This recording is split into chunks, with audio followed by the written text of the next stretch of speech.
Hi guys, welcome back to TedRedwood Gaming. I'm Ed. Today we are playing two massive games in our season. We're playing Vitesse in the league, followed up with Dinamo Kyiv in the Champions League. It's so huge, it's ridiculous, and I'm not confident.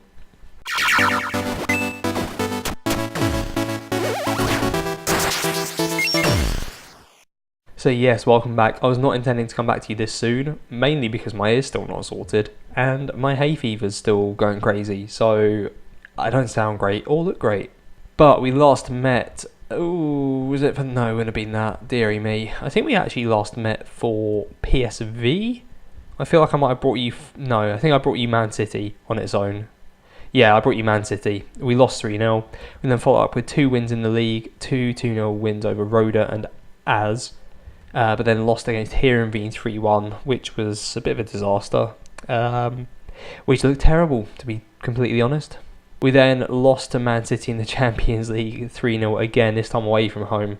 We actually looked quite good in this, and we had 4 clear-cut chances, same as them, but we gifted them 2 goals really early and then just couldn't quite get back into it, and their last one was just because we were chasing the game so much. So that wasn't too bad. It'd be promising if it was like the first game of the competition, but as it is, it's not looking great in the group, you'll see in a second. And then we just drew against PC Zvol, where we went 1-0 down, came back into it, and then went to 2-2. It's another great own goal I've got to show you though. So to put it into some context, we had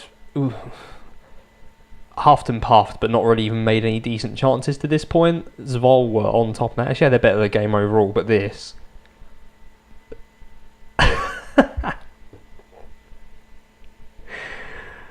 Oh, I love them so much. I absolutely love it. It's so ridiculous. But that brought us back to 1-1 at the time. And then we went 2-1 up pretty much immediately, and then they got the equaliser. So yeah, it's not been great form from us at all compared to us in general and earlier in the season. Let's have a look at the leagues. So the Eredivisie is where I really want to be getting the big win. We need to follow up our champions title. Whatever. We were champions last year. We need to do that again this year.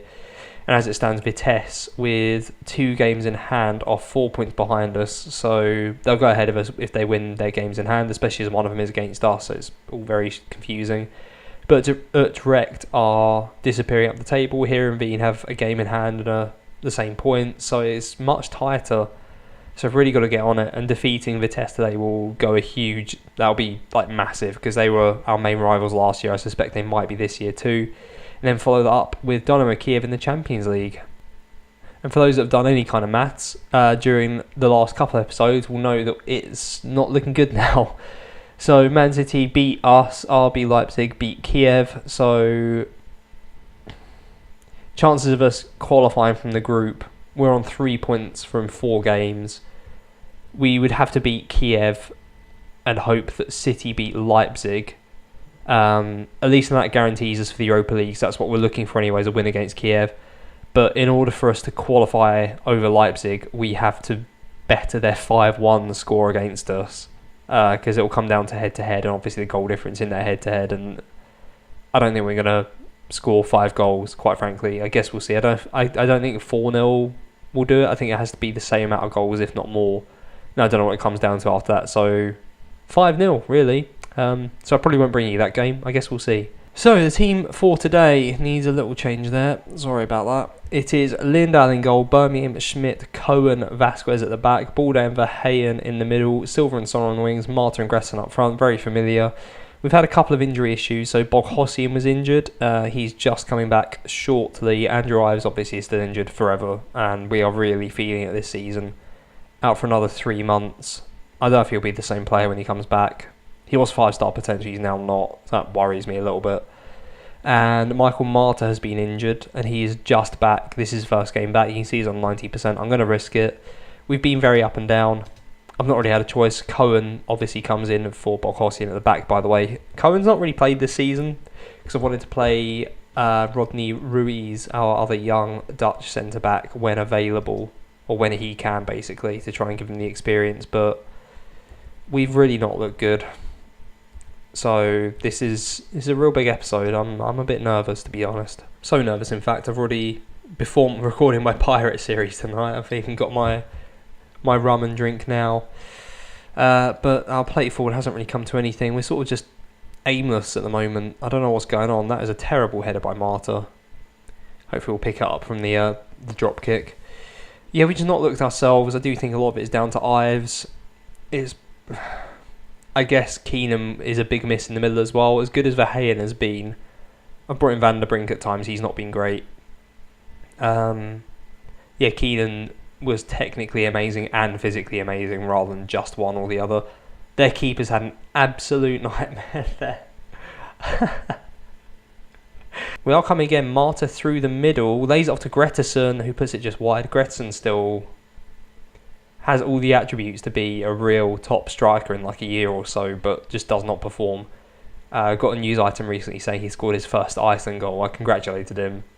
And he said, "Oh, I'm sorry to myself that it took me so long." I was like, "Oh, okay." It took him 12 caps. There's 2-0, by the way. Marta puts it in the near post from a Gretson cross. Yeah, 12 caps to score 1 goal.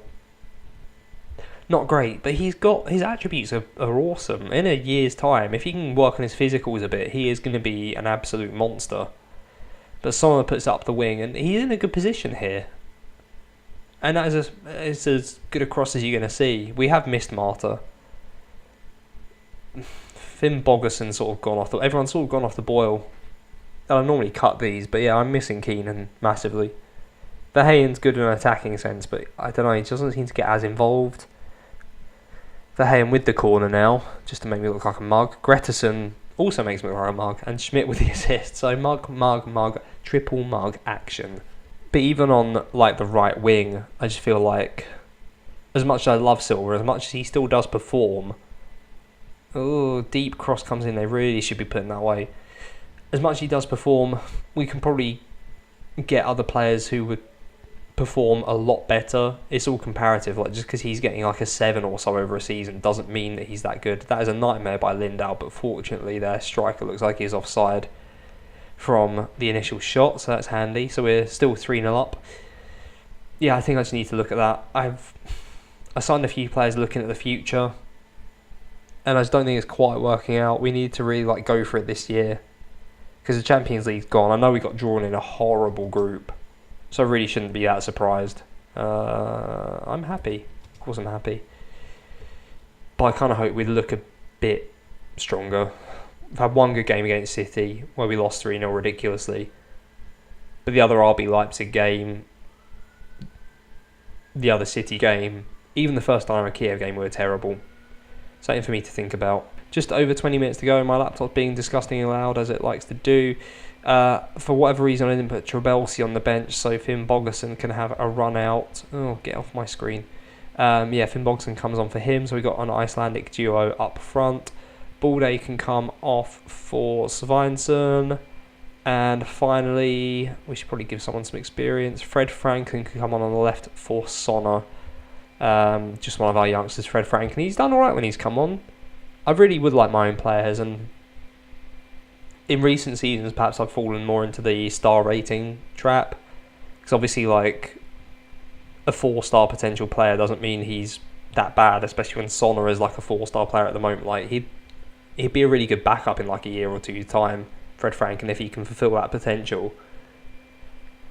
So it's all relative, right? I mean, Silva's still like a 2.5 or 3-star player, but he just performs pretty darn good. I mean, he's making me look like an idiot this season, but generally pretty good. I've babbled a huge amount there. I think it's been quite a quick game though, so it's not too bad.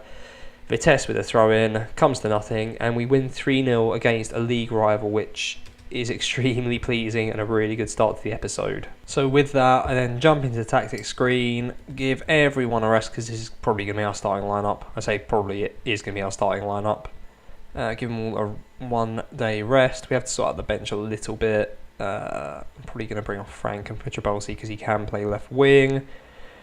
Apart from that, that's probably as good as it gets, really. So I will see you... No one's back from injury specifically. Yeah, I'll see you for the Dinamo Kyiv game. Right, so we are just before the game. If I press spacebar a couple of times, we are there. We are on the day of the Dinamo Kyiv game. So I'll look at this quickly. I haven't seen any of our players get a 10 at all, but Anthony Segers has done it for our under-19s team. He's just been injured and come back. Again, to do the star rating thing. So he's currently 2-star, potential 3-star. He's not that bad. Like, I've said about him before, like, he's just sort of a couple of attribute points everywhere away from being like a genuinely decent backup / rotation option, but he's just not quite going to make it. Well, I guess we'll see. I'll try and give him some game time, but he's had nothing this season. Our training facilities are crap as well, which is why people like Lindal aren't improving, and Bokossin's no longer getting in the Uruguayan squad. That'll be amended around October next season. But yeah, it's really killing us for now. Something else I wanted to show was Arnold Brecky Gretarsson. So I keep getting notes saying that he's doing amazingly, which he is. Like, if you look at his growth and stuff like that, I mean, even though he's only scored 4 and 11 in the Eredivisie, he's got 4 assists, 7.17 average. That's not that bad. Like, that's good. For maybe like a league winning team, you might be asking for a bit more, and I am. But he isn't bad. I mean, you look at some of these numbers. I mean, okay, I'm probably being blinded by the colours rather than numbers themselves, but finishing 13, heading 14, first touch 15, dribbling 12, passing 14, technique 16, work rate is good, off the ball leadership 16. He's just missing a couple of points here in like the pace categories. Composure 13. Again, if everything goes up by 1 or 2, he is a real good striker. But he does not perform. I'm wondering if we're just going to eventually sell him on for loads of money instead of anything else. The last thing I wanted to show you is, as much as they got games in hand, Ajax are second from bottom, which is crazy. I don't know what their schedule's been like, but they have just not shown up this season at all. But here we go. We are about to play Dinamo Kyiv. Let's jump into it and explain the permutations as I go. So what's going to happen is we need to, if we draw, or if we lose to Dinamo Kyiv, I think we beat them 3-2, so it depends on what the score is, basically. Let's just cover, if we beat them, then we will be in the Europa League, definitely. And it gives us our only chance of still qualifying for the next stage of the Champions League. And if we draw, we can't qualify for the Champions League, and we're then hoping that they get a draw at best in their next game. If we lose, we beat them 3-2 the first time round.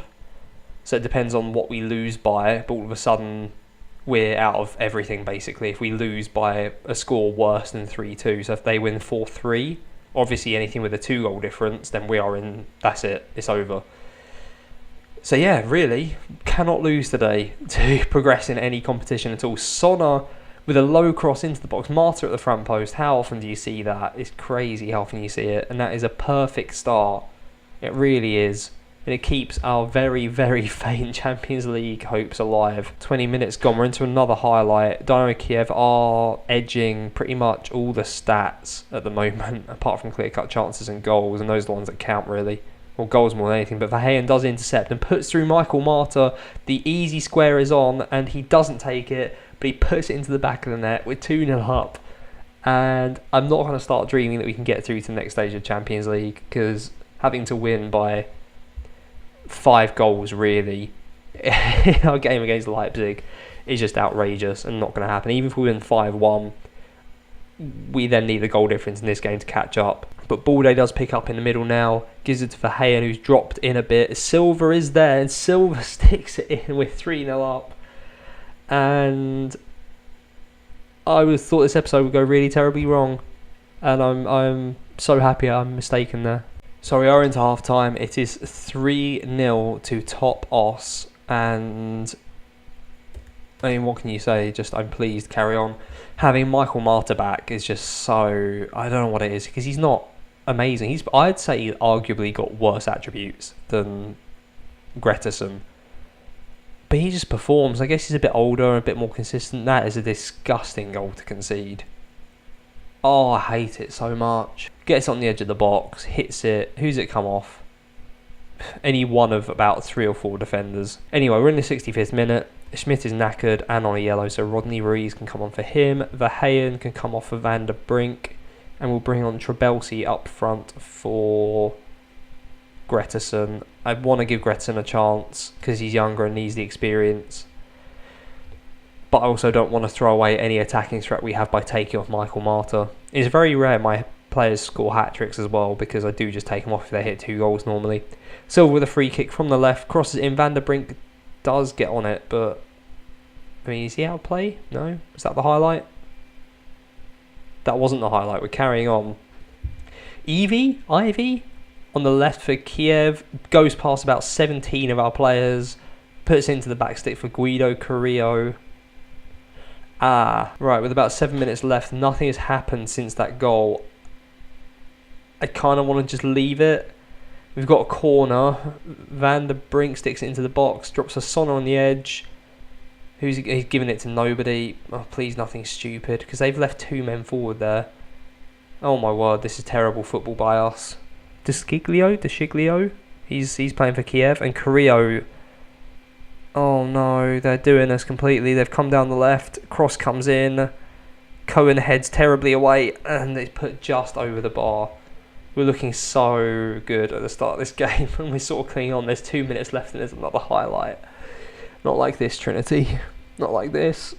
Cohen gives it back to Lindau. Ugh. As soon as you see him start to close in, it's panic stations. I mean, we've got a free kick. Desciglio is already on a yellow. Whatever he's done, I saw nothing there. But it looks like he's off, which should bode well for us, really, shouldn't it? Down to 10 men with like a minute and a half to go. Oh, it's going to show us all of it. Cut to the end of the game if nothing else happens. And there's the end of the game. So we win 3-2 against Dinamo Kyiv, which, as far as I'm aware...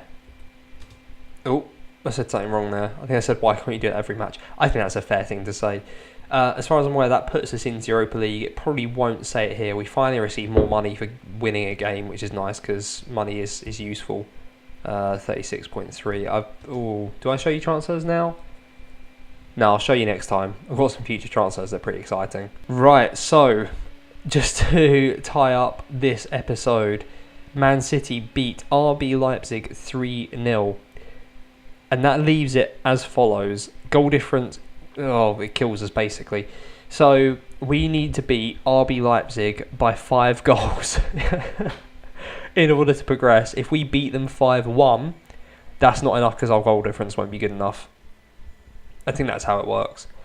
So we're pretty much out of the Champions League, which is a shame. We are in the Europa League. I don't think there's any way we can not be in the Europa League because we've beaten Kyiv twice and it does go to head-to-head. So yeah, I'd say that's relatively positive considering the group. Right, with that as it is, I'm not sure I'm actually going to bring you that RB Leipzig game because it is incredibly ambitious and it's just going to make this season really long, where you've seen a lot of these teams before and there's probably a Europa League campaign to come, so I am going to skip that over. I'm probably going to I might even go beyond the winter break and go into Sparta or Groningen, somewhere around here, so you'll see some transfers, you'll see who we've drawn in the Europa League, stuff like that. We'll catch up there and really hit the something, yeah, whatever. But if you enjoyed that, please do like, comment, subscribe. Hopefully I'll bring you some more continental action soon. If not, then we're just terrible, aren't we? Yeah, this is a terrible outro. Thanks for watching.